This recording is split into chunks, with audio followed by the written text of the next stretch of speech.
Oi, boa noite. Obrigada por terem vindo. Essa atividade é parte do Multiverso, Festival de Arte Generativa e Programação Criativa, que está aqui em cartaz no Futuro, de 8 de setembro até agora, no sábado, dia 27 de outubro. Esse projeto ele é realizado pelo Oi Futuro, com patrocínio da Oi, via Lei do Incentivo à Cultura do Estado do Rio de Janeiro. E hoje a gente está tendo a honra de receber a Malu Fragoso para falar um pouco mais para a gente sobre hibridismo e poéticas disciplinares. Espero que vocês gostem. Obrigada por terem vindo.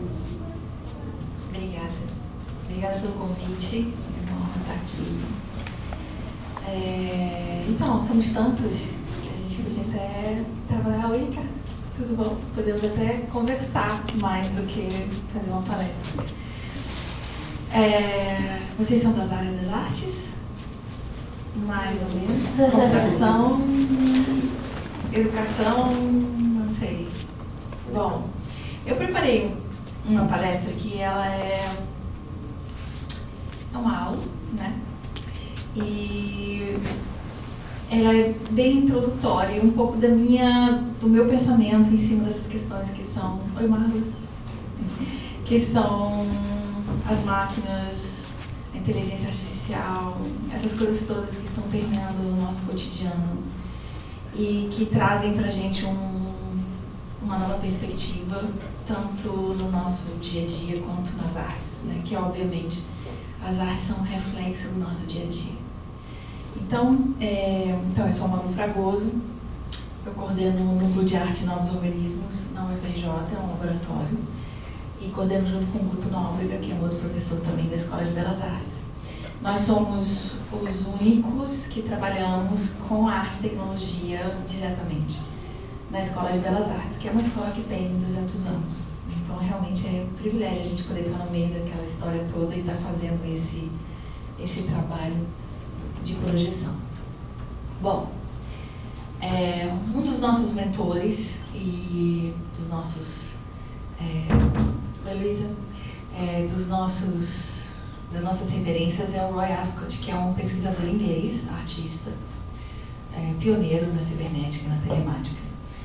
E eu trouxe aqui para começar, né, a gente pensar o que é essa arte, né? A arte não se limita à obra em si, nem à atividade solitária do artista, mas é comprometida com um campo de probabilidades psíquicas, altamente entrópico, né, em que o observador é ativamente envolvido.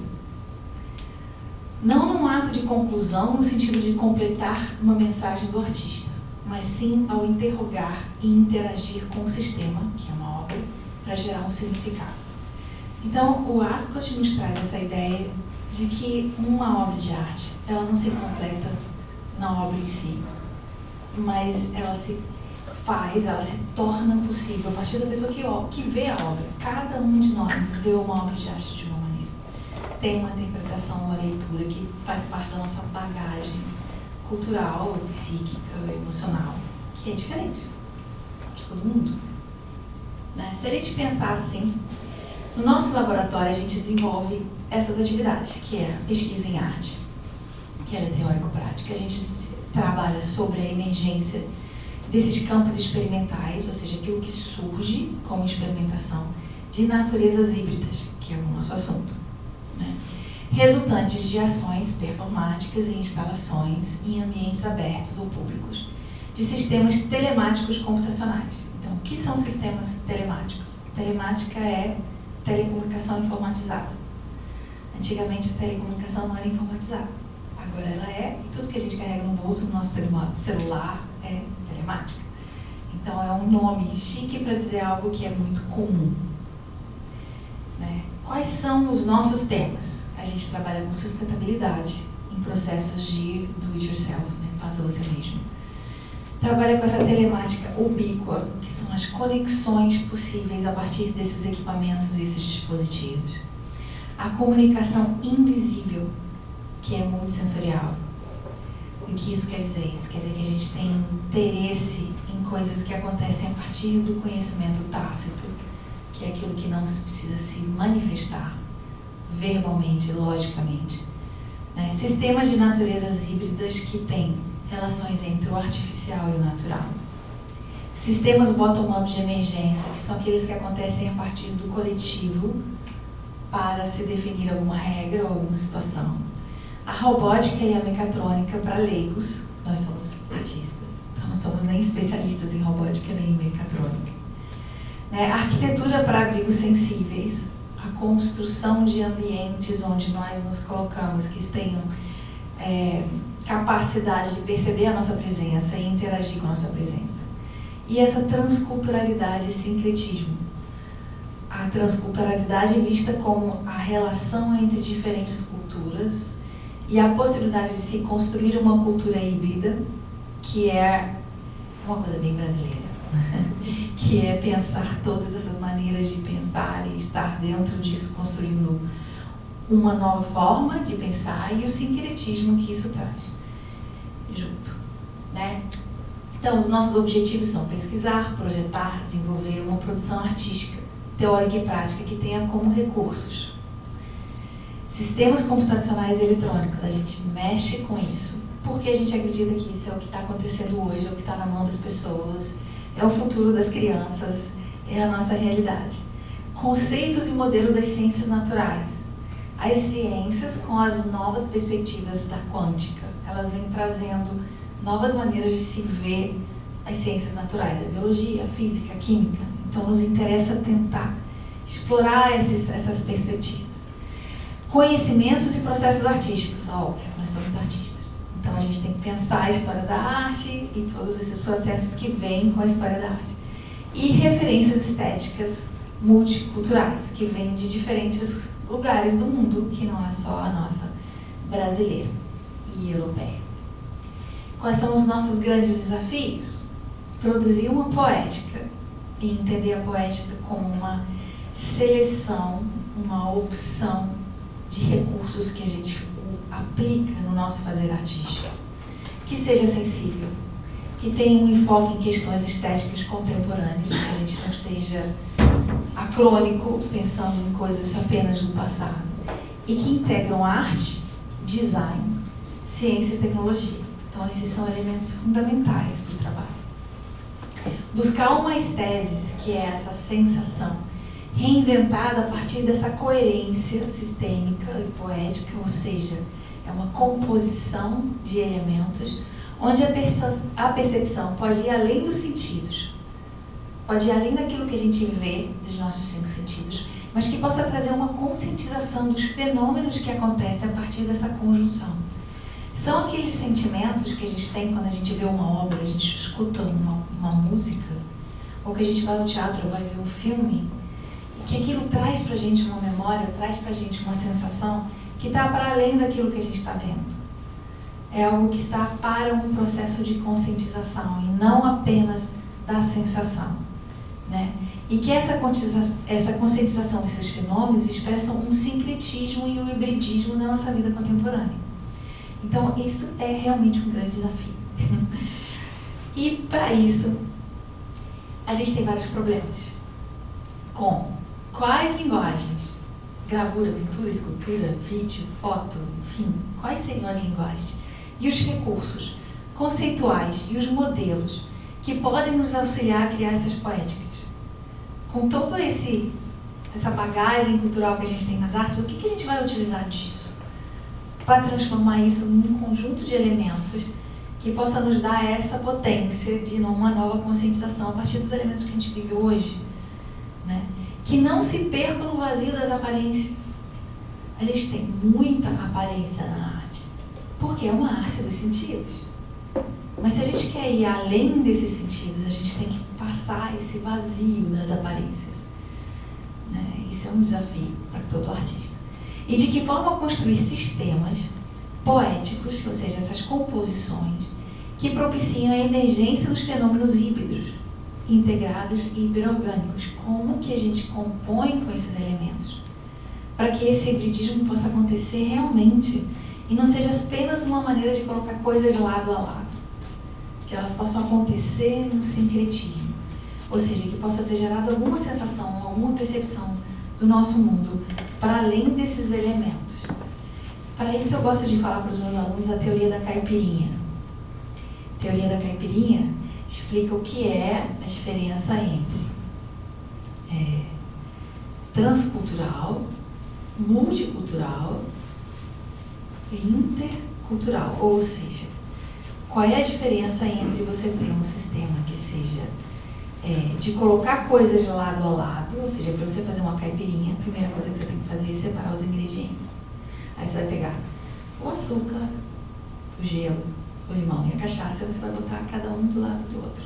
Então aí a gente tem um trabalho que seja múltiplo, com vários elementos. É do momento que a gente põe todos esses ingredientes dentro de um recipiente e olha para eles não se misturam. Então eles são multi. Eles estão integrados, mas eles não se misturam. Aquilo ainda não virou uma caipirinha. Na hora que você pega um chacoalhador, uma colher, e você mistura aquilo tudo, o açúcar dilui, a cachaça mistura com o gelo, o limão faz o processamento químico, aquilo vira uma caipirinha. Ele já deixou de ser açúcar, já deixou de ser gelo, já deixou de ser água, já deixou de ser cachaça. E vira uma coisa diferente. Isso é o trans. Então, o exemplo da banana é um ótimo exemplo. Aquilo lá é uma toranja e esse é um tangor, que também é uma fruta híbrida. São frutas híbridas. A de baixo é tangerina com laranja. Não, é tangerina com pomelo. E a de cima é pomelo com laranja. E a gente às vezes encontra esses nomes no supermercado, mas a gente não pensa exatamente o que eles podem significar. E às vezes as pessoas dão nomes diferentes, que são nomes populares, para não ficar falando esses nomes esquisitos. E a gente fica comendo os híbridos sem saber que a gente está comendo coisas que estão sendo cruzadas e misturadas. E se a gente pensar em termos de ficção? São todos híbridos. Photoshop. É óbvio que esses bichos não existem. Mas no nosso imaginário, a gente consegue fazer essa hibridação. E aí fazem animais incríveis, fazem seres incríveis, que estão na ficção. E que produzem coisas engraçadas e divertidas a partir da ideia de um elefante em orangotango ou de uma aranha com uma cobra. Então, assim, que animais seriam esses? Que possibilidades seriam essas se a gente chegasse a esse nível de hibridação? Enfim, e por que não os bichinhos mais doidos que podem existir? E da onde a gente tira essas ideias? Da onde essas coisas estão vindo? Quer dizer, tem uma pessoa fazendo isso. Enfim, eu tenho uma relação de sites onde vocês podem ver isso depois. Mas tem artistas fazendo isso também.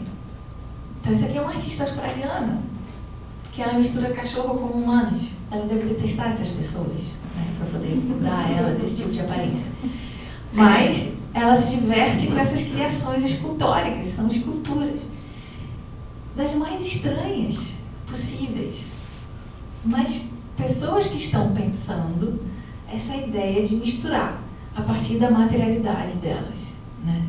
Então a gente está aqui tratando de um hibridismo, de pensar esse híbrido a partir da matéria e da forma, né?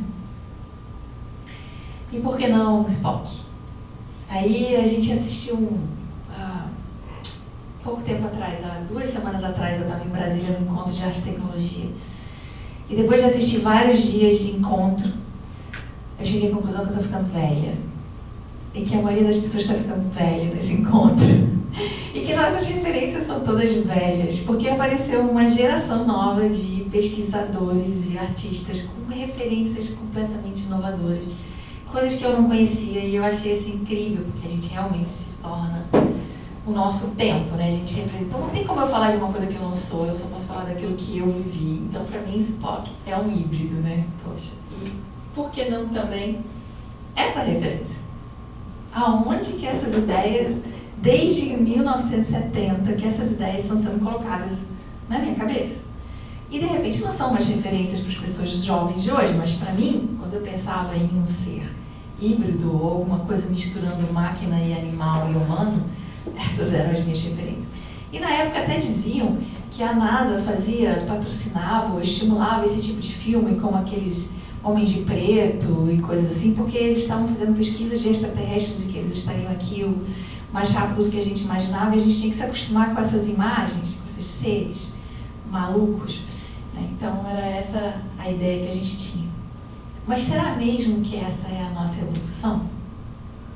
Aí a minha pergunta é, será que a gente sai desse sistema evolutivo e a nossa tendência é se tornar esse híbrido em um híbrido com máquina? Né? Bom, segundo vários autores, aí eu vou trazer várias referências, a gente pode discutir isso por vários aspectos. Primeiro, o Jorge Albuquerque Vieira, ele é um pesquisador da área da teoria do conhecimento, e ele diz, dentre várias coisas, isso aqui é só um extrato, que estamos numa fase de evolução de um quarto subcérebro, com ênfase muito neocortical, ou seja, muito racional. E a solução que a espécie nossa humana encontrou foi extrassomatizar o cérebro, ou seja, colocamos no mundo a cultura, a sociedade, fora da cabeça do sujeito, que funciona como uma espécie de cérebro externo. Se na nossa cabeça, com a quantidade de dados, de informação, de elementos que essas tecnologias nos oferecem, a gente não consegue lembrar, porque eu já não consigo lembrar nem o meu próprio telefone, como que a gente vai acumular essa informação toda que está nas redes, que está nos sistemas e que a gente tem que processar? Com uma máquina inteligente. Ou seja, se a gente não vai fazer isso, alguém vai ter que fazer isso pra gente. Então a gente vai criar um cérebro que está fora da nossa cabeça. Esse cérebro é um cérebro que eles chamam de um cérebro externo. Mas, que máquina seria essa? A máquina é um conjunto das inter-relações de seus componentes. Qualquer máquina. Isso Félix Guattari nos diz no livro Caosmose.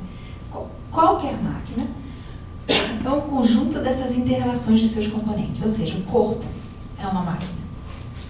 Porque temos vários componentes que funcionam e criam inter-relações. Né? Só que isso é independente dos seus próprios componentes. Por quê? Essa organização pode não ter nada a ver com a sua materialidade. Ou seja, se eu tenho um sistema que tem vários componentes e eles trabalham para uma determinada função, essa função pode não ter a minha cara. O meu corpo, o meu cérebro pode estar trabalhando para criar uma função que é uma máquina fora do meu corpo. Ou seja, como que a gente pode ver o homem como máquina e a máquina como homem? E talvez seja essa a perspectiva que nos faça ver uma máquina com a cara de humano. Existem, então, máquinas que são alopoéticas, que fazem uma produção diferente delas mesmas. E existem máquinas que são autopoéticas, que engendram continuamente a sua própria organização. Então, tem máquinas que repetem o seu sistema e elas apenas fazem aquilo. Como exemplo, uma máquina de costura. Ela é feita para costurar. Ela está sempre costurando. Ela só vai deixar de costurar e fazer uma coisa diferente se um artista chegar lá e der ela uma outra função. Ou um inventor. Senão ela vai estar representando e fazendo sempre aquilo, com a sua agulha, com o seu motor. Né? Ou, por outro lado, uma máquina alopoética, ela pode produzir coisas que são diferentes dela mesma. Ela pode gerar outras coisas, outras máquinas.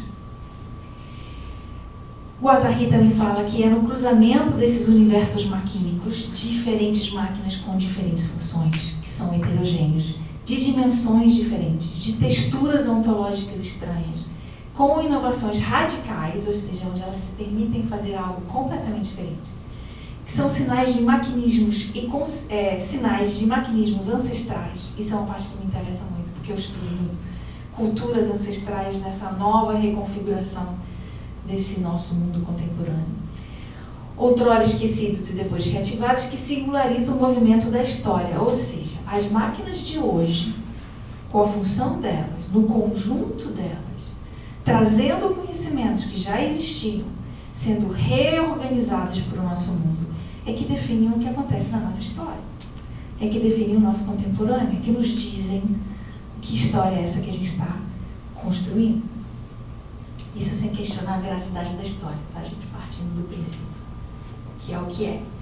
Então, que máquinas autopoéticas estamos vivenciando hoje com as redes sociais? Né? Que exterior e interior é esse? Que, segundo Guattari, ele é igual. Ou seja, subjetividade coletiva, territorializada, ela é hegemônica. Ela rebate os universos de valor uns sobre os outros. Então, quando a gente tem uma máquina que cria essas redes sociais, a gente está vendo esse fenômeno politicamente todos os dias. Como que ela rebate sobre ela mesma esses valores? Que máquina é essa? Autopoética, que está só se repetindo? O que é isso que a gente provoca para a gente mesmo ver o tempo todo? Porque, num certo momento, as máquinas das redes sociais, elas deixaram de trazer a novidade, elas passaram a controlar o próprio sistema delas e nos oferecer aquilo que a gente mesmo coloca na máquina. Então, um certo emburrecimento do sistema, como a Matrix, né? Então, na teoria de conhecimento, a interação do conhecimento está definido como a interação entre dois sistemas. O cognitivo, aquele que precisa ou quer conhecer alguma coisa, e o objeto, aquele que vai ser conhecido. Então, qualquer coisa que eu conheço na minha vida, que me é apresentado, eu quero conhecer e eu preciso ter algo para conhecer. Senão, eu não vou conhecer nada. Nesse contexto, o conhecimento é definido como uma relação que se estabelece entre o sistema cognitivo e o objeto. Ou seja, todo conhecimento é uma relação que a gente estabelece com qualquer objeto.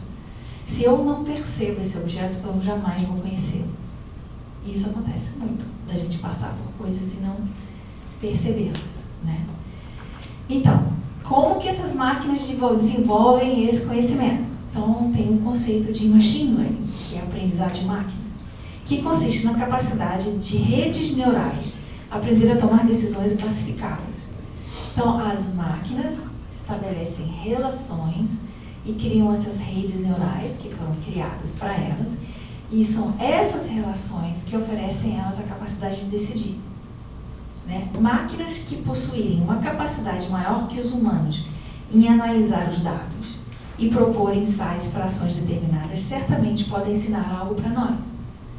Então, lá na frente, quando a gente viu o que é a ideia da máquina como homem e o homem como máquina, houve um momento em que a gente construiu as máquinas. E agora existe um momento em que as máquinas estão construindo o homem.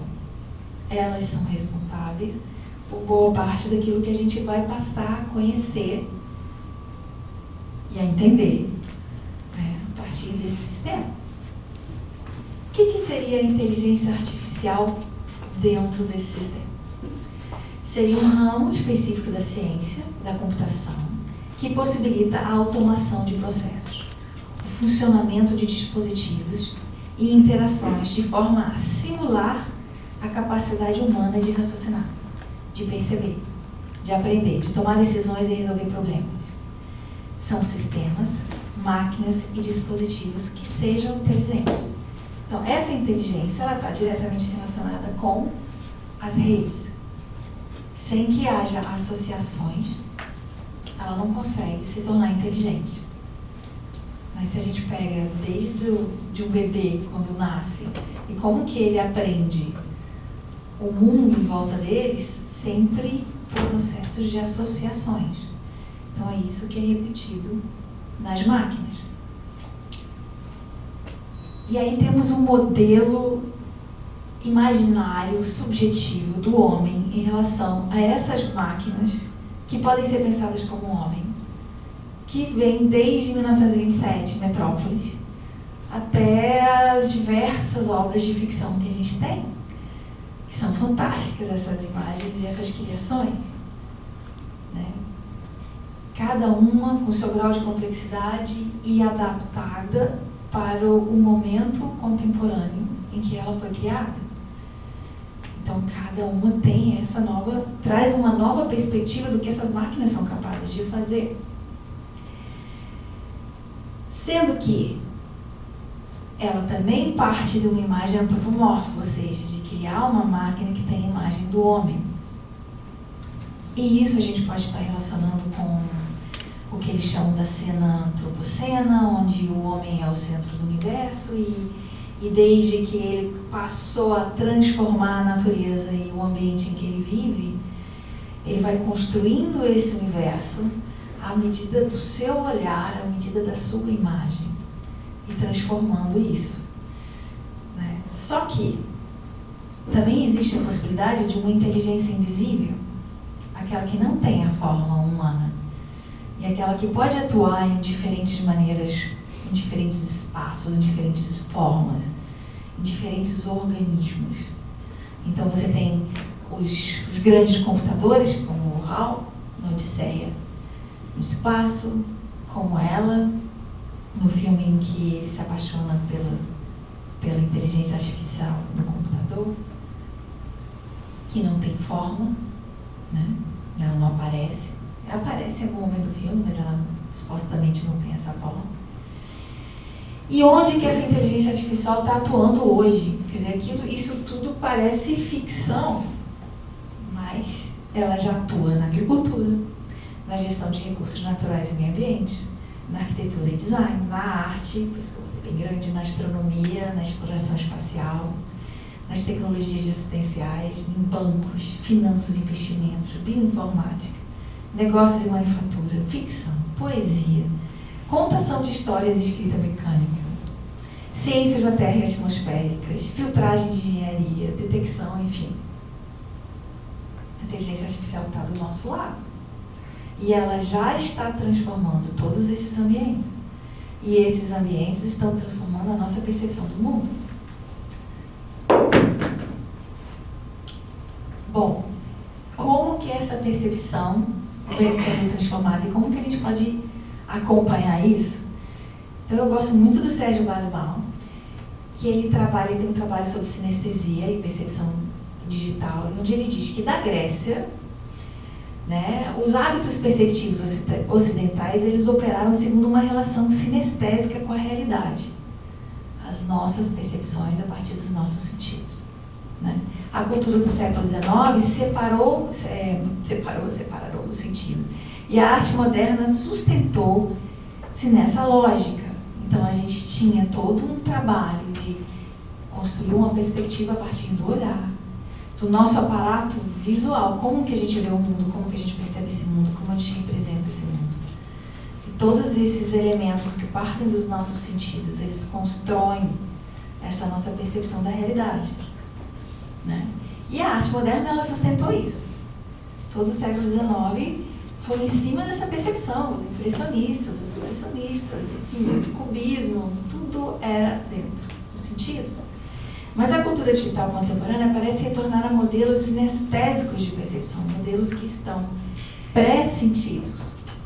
Então, a palavra sinestesia ela é de origem grega, que significa sim, simultânea, mas a estese, que é a sensação, que são as sensações simultâneas, significando muitas sensações simultâneas, ao contrário de anestésia, ou seja, nenhuma sensação.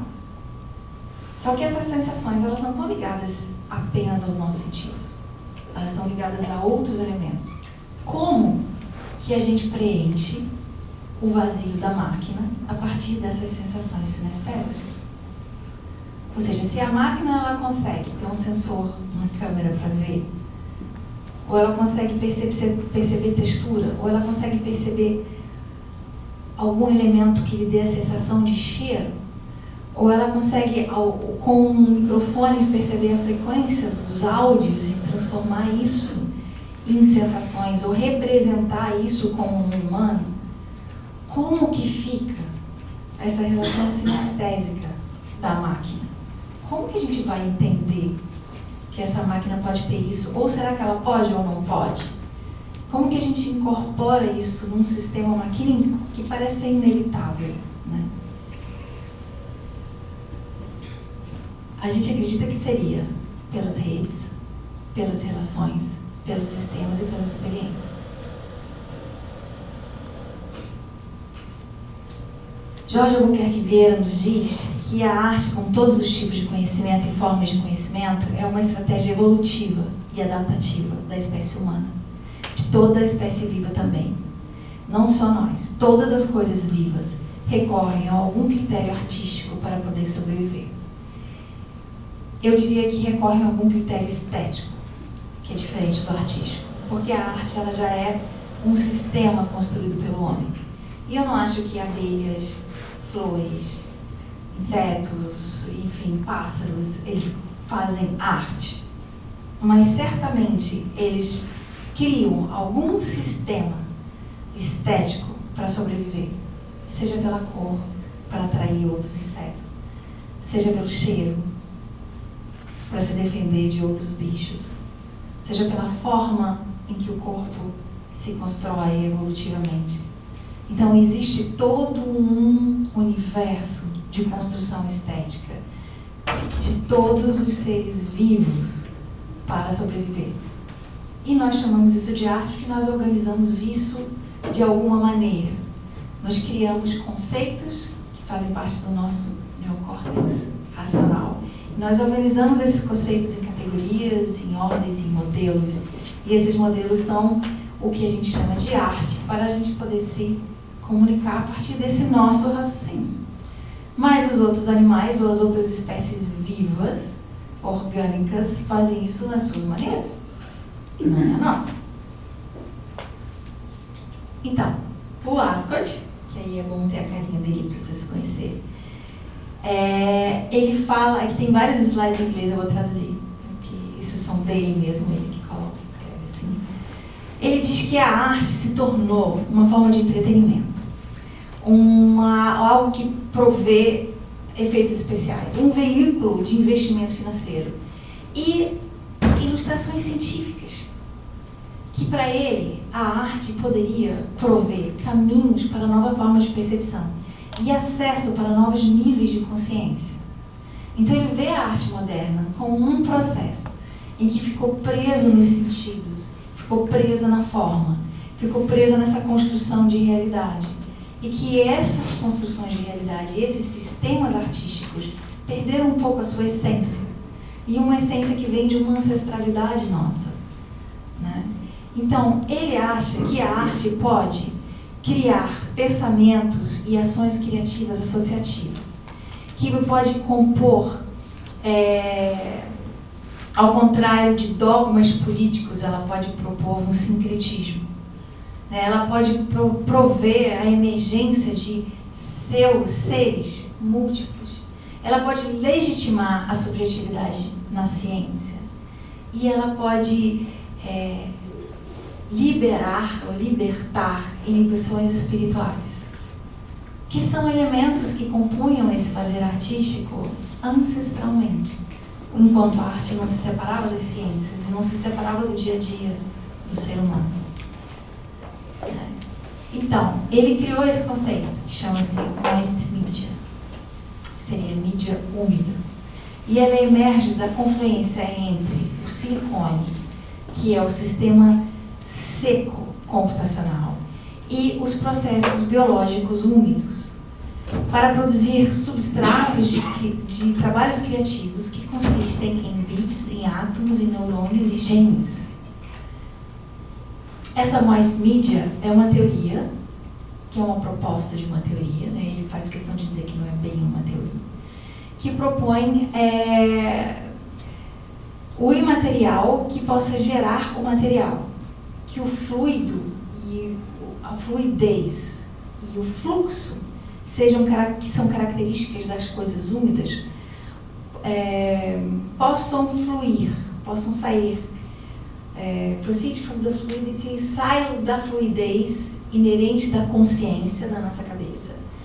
E que tanto o coração quanto o cérebro são órgãos de acesso a essa cabeça.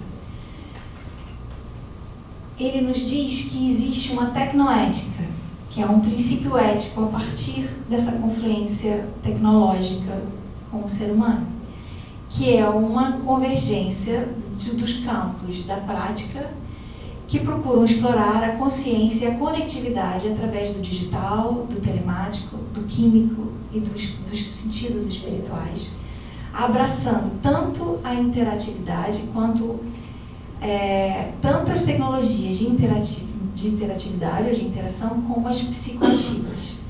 e os processos criativos da moist media, que é essa convergência entre a mídia seca e a mídia úmida.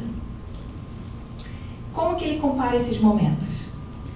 Ele compara o momento moderno com o momento pós-moderno com o momento sincrético. O momento moderno é o que a gente já passou, o pós-moderno seria o que a gente vive hoje, e o sincrético seria aquilo que ele acha que a gente vai viver. Então, no momento moderno, o importante era você ter conteúdo. Tanto que na universidade até hoje, quando a gente estuda, tem que ter conteúdo, tem que ter conteúdo.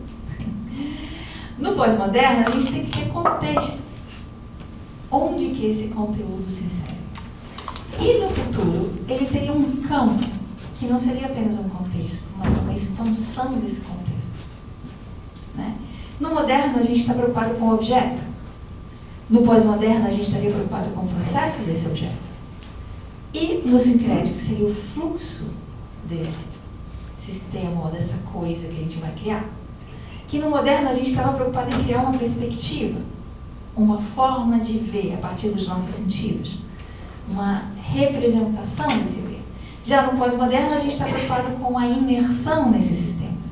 A gente quer entrar dentro desses mundos, né? E no sincrético seria não entrar, mas absorver, colocar dentro da gente. No moderno, a gente teria o problema da paranoia. Paranoia é aquela sensação de perseguição, de que tudo nos persegue. Tudo está em torno da gente, ou seja, nós somos o centro do universo. No pós-moderno, a gente teria a percepção da telenoia, que seria a forma da gente não estar no centro do universo, mas estarmos distribuídos. Eu estou na internet, eu estou no Facebook, eu estou no Instagram, eu estou em casa, eu estou na família, eu estou em vários lugares ao mesmo tempo. E no sincrético, a gente estaria no holonoia, que seria tudo isso numa única sensação. Eu não estaria dividida nesses diferentes locais da rede, mas eu estaria integrada a essa rede. Inteiramente integrada. No moderno, a gente está preocupado com a representação das imagens, a representação da realidade.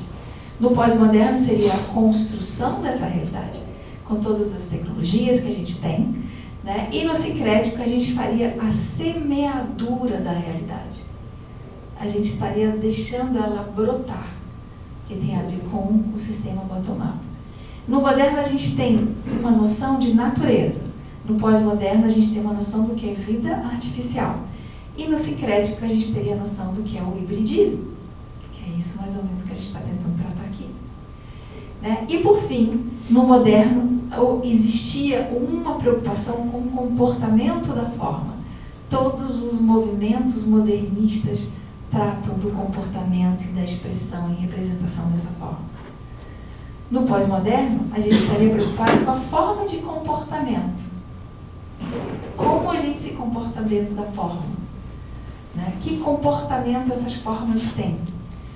Né? E no sincrético seria o comportamento da mente, onde você já abstrai da forma, porque ela é uma percepção dos seus sentidos. E no sincrético você está mais preocupado com as sensações, que estão para além dos sentidos do que os próprios sentidos. Eu acho esse quadro ótimo, que dá uma noção daquilo que a gente não consegue fazer ainda, ou seja, da nossa incompetência, talvez, dentro dessa projeção do Ascot. Então, segundo a Lúcia Santaella, que é uma outra pesquisadora que trabalha com a gente na área de semiótica, né, as principais alianças que se estabelecem entre arte e ciência podem tomar variadas formas. A colaboração entre artistas e cientistas, a apropriação e exploração de procedimentos científicos pelos artistas, propostas visuais que ecoam problemas científicos ou ainda pesquisa que se baseia em uma hipótese formulada por meio de uma obra de arte. Nesse último item é quando a gente tem o artista, que normalmente é um visionário, um Leonardo da Vinci que conseguiu pensar um helicóptero em 1500, e ele oferecer essa visão, essa perspectiva para que as ciências possam absorver e tentar trabalhar nessas possibilidades, nesse imaginário. Assim como o artista pode trabalhar no imaginário da ciência. Porque se a gente for pensar em termos de ciência macro e micro, ninguém consegue realmente dizer o que existe no universo macro. São todas suposições e teorias. E são teorias que os artistas podem utilizar para trazer um pouco desse conhecimento para a nossa subjetividade, para a gente entender um pouco o universo que a gente vive. Então, isso é feito pela construção do simbólico. Então, para nós, faz parte do novo paradigma da arte contemporânea a capacidade aglutinadora da multimídia e do ambiente telemático. Ou seja, são várias as mídias, são várias as máquinas. A capacidade que elas têm de se associar e de trabalhar juntas é o grande potencial da arte contemporânea. Eu me lembro, nos anos 70, quando a gente ia assistir, enfim, um espetáculo multimídia, por exemplo, do grupo Fluxus, que eu não sei se vocês conhecem, onde você tinha a Laurie Anderson, você tinha Yoko Ono, Joseph Beuys, como é que é o nome do músico? Me faltou. Do grupo Fluxus, era o do Silence, meu Deus. Enfim, me fugiu o nome dele. Para eles fazerem o espetáculo multimídia deles, eles montavam uma sala e você tinha um equipamento ali que projetava, um equipamento ali que fazia som, uma pessoa que performava a partir de uma exposição de luz, um efeito de projeção de slide, uma luz estroboscópica, não sei aonde, eram vários elementos acontecendo, era uma parafernália. Eu me lembro que nos anos 90 a gente fazia espetáculos multimídia com corpos informáticos, era uma parafernália, a gente levava dias carregando várias televisões, vários projetores de slide. Nem era projetor multimídia, isso aqui custava uma fortuna, era um sonho ter um desses. Não sei quantos equipamentos de som, de vários lugares diferentes, para você poder colocar eles em vários pontos, a quantidade de pontos de linha, de energia que você precisava, isso era multimídia. Hoje você vai com uma maquininha dessa, senta num canto e faz um espetáculo. A maioria dos espetáculos de som, de arte sonora e performance sonora são uma maquininha dessas, potente, mas ela aglutina todos esses elementos. E na hora que ela faz isso, ela cria essa força de poder estar trabalhando isso tudo junto. E a gente consegue raciocinar isso tudo junto. Isso é muito recente, né? Agora, coloca isso no ambiente telemático na internet. Várias pessoas, cada uma com uma máquina dessas, fazendo um trabalho à distância, juntando essas informações, juntando esses elementos, compondo juntos. Isso é incrível, isso realmente é uma coisa que vai para além da nossa capacidade de imaginar o possível de ser feito. A gente só não faz mais, porque a nossa internet ainda é muito ruim para poder fazer isso tudo, mas senão a gente estaria fazendo coisas incríveis. Que possibilita uma transdisciplinaridade, ou seja, a construção, a criação de algo que é híbrido, né? Tanto nos conteúdos quanto na tecnologia, colocando o artista constantemente em posição de confronto com esse universo híbrido de conhecimentos e saberes. É quase que a formação do artista hoje é uma coisa muito complexa, né? Porque a gente vai fazer o desenho, a gravura, a escultura, a pintura, e aí vai fazer a fotografia e o vídeo, e aí vai fazer o computador. E aí a gente vai começar a colocar isso tudo junto. E aí a gente vai usar um programa para construir um objeto, e aí a gente vai imprimir ele numa máquina 3D, e numa impressora 3D, e depois a gente vai recortar outra coisa no laser, no mais mínimo detalhe, e a gente vai extrapolando esses elementos, e eu estou mandando o meu material para uma pessoa fazer na China, a mesma coisa que eu estou fazendo aqui, porque é simplesmente passar aquela informação e a pessoa consegue reproduzir nas máquinas lá. É incrível. A impossibilidade de uma representação da experiência nos sugere uma investigação de processos e não de resultados. O que isso quer dizer? Se, como a gente viu lá no quadro do Roy, a experiência ou a vivência ou esse fluxo passa a ser o nosso novo paradigma de sensação, né, de conseguir ter consciência das coisas, promover essa consciência. A gente não pode mais pensar tanto nos resultados, porque se lá no começo eu falei que a obra de arte ela se constrói a partir do olhar do outro, daquela pessoa que vê a obra, o que ela vê na obra, o que ela sente, então é impossível eu ficar pensando num infinito de resultados para que eu possa reproduzir uma experiência. Então eu tenho que pensar em processo. Eu tenho que oferecer àquela pessoa a oportunidade dela viver uma coisa num processo e não um resultado apenas. Porque esse resultado, ele vai ser diferente para cada um. Então, já que ele vai ser diferente para cada um, o que vai uniformizar o nosso conhecimento ou a nossa consciência do mundo é o processo que a gente vai viver e não o resultado. Porque cada um vai poder dar o resultado que quiser para aquele processo.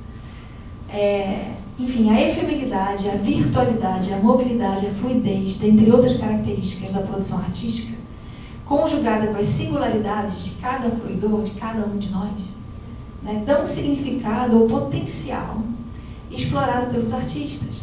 Jogam novas ordenações para o campo dos procedimentos. Então, cada uma das singularidades daquele que entra em contato com a obra de arte traz uma nova possibilidade. A gente tinha que fechar o programa como se ele fosse um pacotinho para que as pessoas não alterassem a base da programação, senão a próxima pessoa na exposição que mexesse ali ia ver outro trabalho, ia ver outro, e eu podia desconfigurar ele todo, eu podia destruir a minha programação. Uma das maldades que a gente fazia quando a gente ia na Bienal, ainda nos anos 90, era fazer justamente isso, deletar os programas que estavam em exposição. Porque a gente queria ver justamente qual era o limite da possibilidade de cada trabalho. É óbvio que aquele trabalho é apenas uma cópia colocada no computador que está em exposição. Mas levou-se um tempo para o artista entender, ou para os produtores de exposições, que você tinha que criar um sistema para que a pessoa não entrasse e deletasse. Ou acessasse o e-mail dela. Ou porque a gente conseguia fazer isso porque eram poucas as pessoas que se dispunham a estudar e a saber como isso funcionava.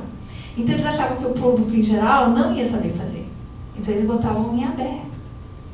E a gente ia e destruía aqueles negócios todos. É horrível dizer isso, mas era muito divertido. Então, uma das questões era até que ponto o meu programa é aberto. Até que ponto eu vou permitir que cada um dos fruidores ou das pessoas do público mexa na minha programação. Até que ponto eu permito que esse processo seja alterado pelo outro. E a coisa veio caminhando de tal maneira que hoje você já não tem mais essa preocupação, porque o próprio programa, a própria intenção do trabalho é que ela seja modificada. Mas ainda assim você tem muitos, eu acho que a grande maioria dos trabalhos é fechado. Porque tem autoria, tem questões financeiras envolvidas, questões legais envolvidas, pessoas que compram obras e não querem que elas sejam destruídas, enfim, tem toda uma questão de mercado que não está absorvida ainda e que cria esses problemas. Mas, para quem está fazendo no campo do experimental, está deixando tudo fluir. Então, ainda uma outra frase do Ascot, né? A arte vai se tornar progressivamente mais sincrética. Ou ela vai perder inteiramente o seu significância espiritual e social.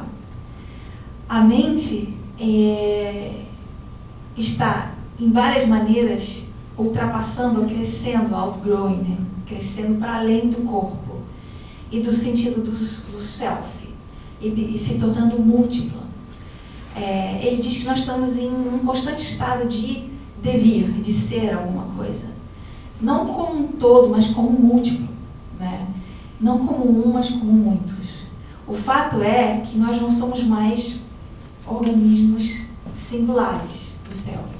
Nesse mundo onde estamos conectados com as máquinas, e as máquinas têm esse poder de pensar e de raciocinar e de produzir alguma coisa a partir das associações, a partir do machine learning, a partir da inteligência artificial, elas nos retornam coisas que nos tornam outras coisas que estão conectadas com as outras pessoas.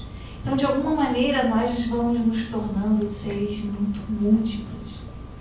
Não sei se isso dá para perceber nessa conjuntura. Então, investigações que conjugam arte, ciência e tecnologia hoje, muitas vezes conseguem estabelecer conexões vitais a partir da criação de objetos, dispositivos, acontecimentos que provocam confrontos éticos, estéticos e emocionais perturbadores. Isso é o que eu acho bacana. Eu acho que quando a arte está provocando isso, ela está fazendo alguma coisa de útil. Porque enquanto ela estiver só repetindo aquilo que a gente já sabe, por mais belo que seja, ela não está cumprindo o seu papel essencial. Né?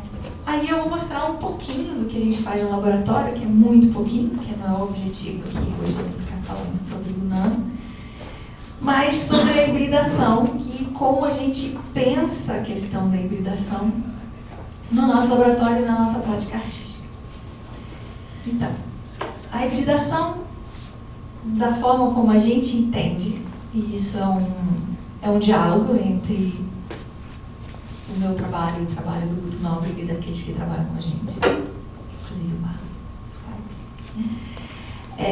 É pensar como que, lembra que eu falei mais cedo, como que eu vou saber que essa máquina ela consegue adquirir algum tipo de subjetividade ou algum tipo de sensação que esteja para além dos sentidos, que ela consiga me dar uma resposta ou ela consiga promover algum tipo de reação que esteja para além daquilo que eu, homem mesmo, pessoa, construí. Porque se as máquinas são construídas pelas pessoas, a tendência é que elas repitam aquilo que a gente pensa. E mesmo que elas possam estar construindo um conhecimento a partir do machine learning, a partir da inteligência artificial, esses elementos todos, eles vêm do humano. Então tem um pesquisador, um cientista, Simondon, que ele fala que todas as máquinas, essa rejeição que a gente tinha pelas máquinas há algumas décadas atrás, é porque criou-se um distanciamento entre o homem e a máquina, como se a máquina fosse uma coisa fora do corpo do homem. Como se todas as máquinas elas fossem seres independentes do ser humano, uma ameaça para o ser humano. Quantos filmes, quantas ficções, quantas coisas a gente tem sobre a ameaça das máquinas? Quando, na verdade, ele diz que toda máquina ela é um reflexo do próprio homem. Que se foi o homem que fez, ela não tem como não ter a humanidade nela. Ela tem essa humanidade refletida naquilo que ela faz, naquilo que ela produz. Então, toda máquina é parte do homem, mesmo que ela esteja pensando a partir de associações que ela está criando. Os pensamentos dela partem daquilo que o homem colocou nela como princípio de pensamento, ou como lógica desse pensamento. Mesmo que agora já estejam outras lógicas aparecendo. Enfim, é complexo. Mas, nós, no laboratório, pensamos que se você conseguir conjugar uma máquina, que é uma computação, um eletrônico, um seco, dentro da perspectiva do Aspas, e você conectar ela, ou dar a ela um elemento orgânico, para que ela passe a pensar ou a funcionar com esse elemento orgânico, a gente acredita que esse hibridismo crie um tipo de reação que a gente não consegue prever. Então, no caso de conectar uma planta para um sistema eletrônico computacional. No caso desse trabalho, que chama Botânica, que foi criado pelo Guto, essa planta ela tem esses eletrodos colocados na folha dela e esses eletrodos eles funcionam como um polo positivo e um polo negativo, por onde passa uma corrente elétrica. Toda corrente elétrica precisa de um polo negativo e um polo positivo para ela circular. Se eu ponho 2 negativos, ela fecha. Se eu ponho 2 positivos, ela fecha. Mas um positivo e um negativo, ela corre. Isso é eletrônica. Se você coloca no seu braço ou em qualquer sistema orgânico esses polos, a corrente vai passar pelo sistema. Por quê? Porque nós somos condutores de energia. Então, esse é um sistema básico utilizado para detector de mentira. Quando a pessoa está nervosa e ela vai falar uma mentira, ela altera o fluxo energético do corpo dela. E esse fluxo provoca uma resistência. Então, quando vocês põem, a polícia põe aqueles detectores de mentira no dedo da pessoa, ele está justamente percebendo se ali muda a resistência do fluxo da energia elétrica que está passando por ali, que é uma corrente muito mínima, você não sente ela. Mas ela está passando pelo seu corpo, porque nós somos 70% água, né? 80% água. A gente é muita água. E a água é condutor de energia. Então a planta também é. Então se você coloca esses polos na planta, você cria um sistema eletrônico onde um dos resistores do sistema é a planta, que é um organismo vivo, que vai reagir ao ambiente da maneira que ela for reagir. Eu não tenho controle sobre isso. Eu não consigo dizer para a planta o que ela vai fazer ou não vai fazer. Eu não consigo medir a resistência da planta. Ela vai resistir da forma como ela bem entender. Então, se eu crio um sistema onde dentro do meu processo todo existe um organismo vivo, eu crio uma variação que eu não tenho controle e que me dá uma resposta maquínica que eu não consigo prever.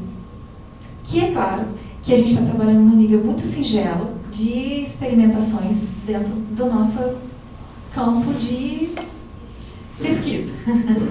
Mas, se a gente tivesse condição de ampliar isso para diferentes níveis de reação, a gente poderia estar medindo isso de forma muito mais evidente. Então, aqui a gente tem uma planta que dirige um carro.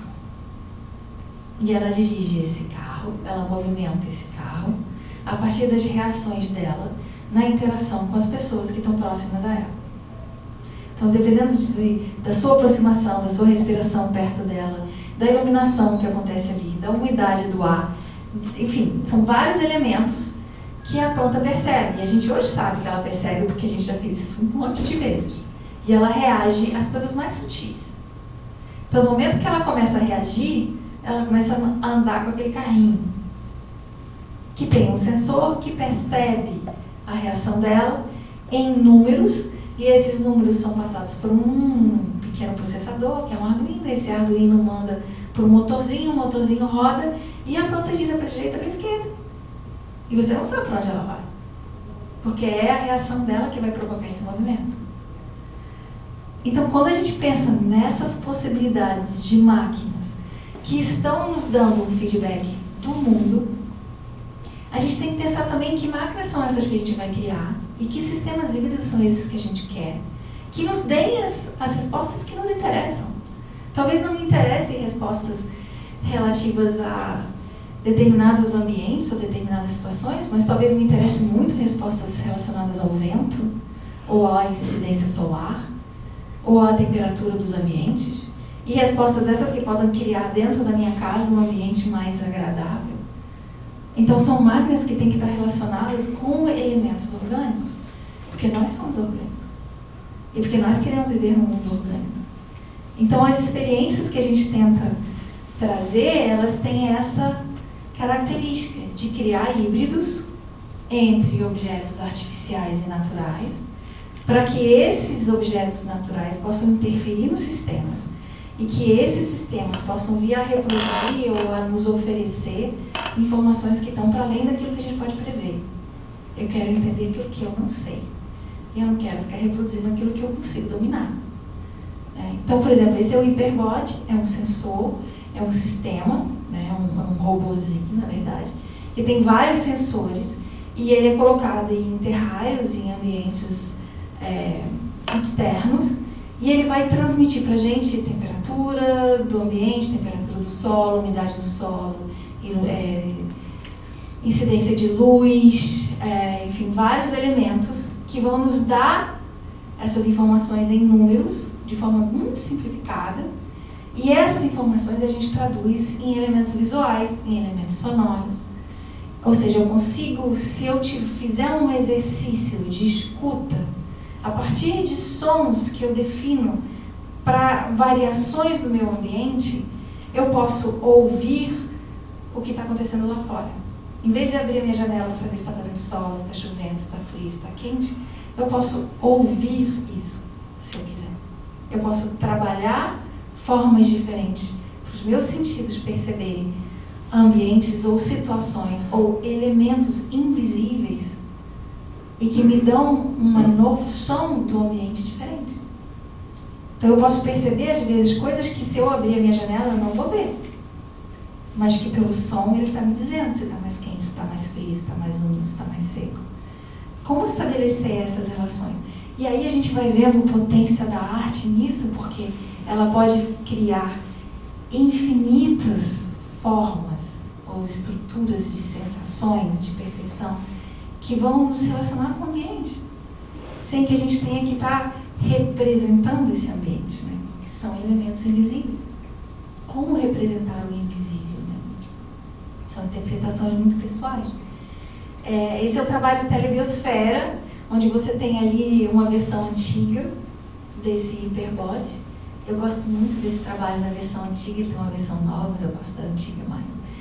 E aí onde você põe esses elementos, esses robozinhos no terrário, e a interação das pessoas com as plantas fazem com que esses sensores modifiquem o que está sendo captado, elas alteram essa percepção, e essas modificações aparecem projetadas. Então eu consigo perceber a minha presença no ambiente a partir de imagens que são modificadas pelas plantas, ou seja, elas estão dizendo que eu estou ali e quem está ali. E aí eu não sei dizer se elas gostam de mim ou se elas não gostam de mim, ou se é uma energia que elas querem ou não é. E no Brasil a gente tem muito isso, né? A gente já vive numa sociedade tão sincrética, onde todos esses elementos são tão importantes. Né? Tem a pessoa que tem o dedo verde, tem a pessoa que toca na planta e as plantas todas morrem, tem a pessoa que não consegue plantar nada, tem todas essas coisas. Tem planta que a gente põe para afastar mal olhado, tem planta que a gente só pode ganhar, porque se a gente não ganhar, ela não funciona, né? Ela não afasta o mau agouro, tem essas coisas que acontecem. Se a gente acredita nisso, por que a gente não vai usufruir disso para construir os elementos simbólicos a partir dessas relações híbridas com as máquinas? Por que as máquinas também não podem fazer isso? E esse é o Shasti, que é um outro projeto, que envolve abelhas e comunidades de abelhas e enxames. Também nesse monitoramento, não só de um indivíduo, que seria uma planta, mas de famílias de indivíduos.